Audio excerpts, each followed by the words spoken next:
खबर बदायूं से है, जहां फार्मासिस्ट हत्याकांड, परिजनों की मांग, मोबाइल और शव हो बरामद, आरोपियों के घर पर चले बुलडोजर। बदायूं निवासी फार्मासिस्ट शाकिर अली के अपहरण और हत्या के मामले के खुलासे के बाद अब परिजनों ने पुलिस की कार्यवाही पर सवाल उठाए हैं। परिजनों ने सूबे के मुख्यमंत्री योगी आदित्यनाथ से लेकर बदायूं पुलिस तक से शाकिर अली के शव और मोबाइल की बरामदगी की मांग की है। हालांकि परिजनों ने कहीं न कहीं पुलिस की जांच पर संतुष्टि भी व्यक्त की है। शाकिर के बेटे ने कहा, हमारा जो बिगाड़ना था बिगड़ गया, लेकिन जरूरी है कि कातिलों के घर भी बुलडोजर चले। जैसे यूपी सरकार अपराधियों के साथ बर्ताव करती है, वैसे ही इन लोगों के साथ भी हो।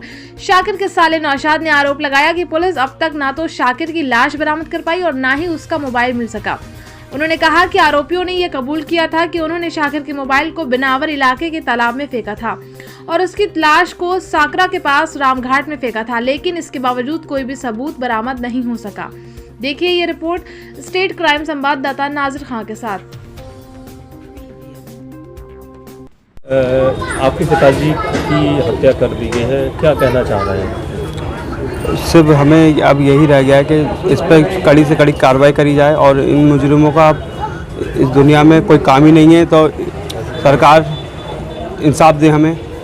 जो आज तक योगी सरकार करती आई है वो अब करे और हमें इंसाफ दे। कोई बुलडोजर भी चलाया जाए कि इन अपराधियों के खिलाफ? बुलडोजर भी चलाया जाए और इन्हें जो सज़ा देनी चाहिए कड़ी से कड़ी वो सज़ा दी जाए। आपके पिताजी बॉडी रिकवर नहीं हुई है, क्या चाह रहे हैं? हम गुजारिश करते हैं कि पूरी नहर की दोबारा इसमें जांच कराई जाए और सबको ढूंढा जाए। फोन रिकवर हुए हैं? कार्रवाई करी जाए जी, फोन रिकवर हुए हैं पिताजी? नहीं, अभी फ़ोन नहीं मिले हैं। फ़ोन को भी ढूंढा जाए और ना ही अभी उनकी कोई भी चीज़ बरामद नहीं हुई है। तब कार की चाबी मिली है मुजरिमों के पास। कार की चाबी मिली है। ये कब से लापता थे? ये 15 अक्टूबर से लापता थे। अच्छा। एक शाकिर जो अस्पताल के कर्मचारी थे, उनका जो है अस्पताल से लापता हो गए और उसके बाद बताया जा रहा है उनकी हत्या कर दी गई है। किस तरीके का नेचर था और क्या व्यवहार था और अस्पताल के लिए क्या क्षति है? जी, शाकिर बहुत अच्छे इंसान थे और हॉस्पिटल में उनका सबसे मिलना जुलना और हंस करके, कभी भी कोई बुरा भी, कोई डांट के भी बोल देता था उनसे, कभी बुरा नहीं मानते थे। मैं अपना ही तजर्बा बता रहा हूँ, मेरे तो बिल्कुल भाई की तरह थे शाकिर, राइट हैंड। मुझे तो बहुत दुख हुआ है कि मेरा एक हाथ चला गया और मैं जब भी बुलाता था शाकिर हाजिर होते थे, कभी भी किसी भी टाइम।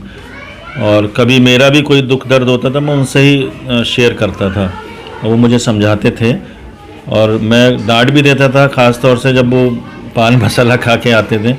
मैं बहुत डांटता था उन्हें, क्यों खा के आते हो ये। तो फिर उन्होंने मेरा लिहाज किया, नहीं आए। तो नेचर वाइज बहुत अच्छे आदमी थे और मुझे तो ये सब चीज़ों का कुछ पता ही नहीं था कि ऐसा कुछ है उनके साथ में, कोई दुश्मन भी है उनका। वो अस्पताल में किस पद पर थे और कब से वहाँ से गायब चल रहे थे, कब से हॉस्पिटल नहीं गए? मुझे जो पता लगा है, मेरे से आखिरी मुलाकात उनकी शायद 12 या 13 तारीख को हुई है। वो मेरे पास आए थे, उनका कुछ काम भी था मुझसे, कोई सिफारिश के लिए कह रहे थे, तो मैंने कहा चलेंगे हम 2 बजे, अब तुम आ जाना। वो आए नहीं। उस दिन वो आखिरी मेरी मुलाकात थी। फिर मुझे जब पता लगा कि वो शायद 15 से गायब हैं। किस पद पे थी? ये फार्मासिस्ट थे वहाँ पे। प्रमोशन तो उनका हो गया था चीफ फार्मासिस्ट में, लेकिन अपना वही अस्पताल में जो है आप जो अस्पताल के कर्मचारी थे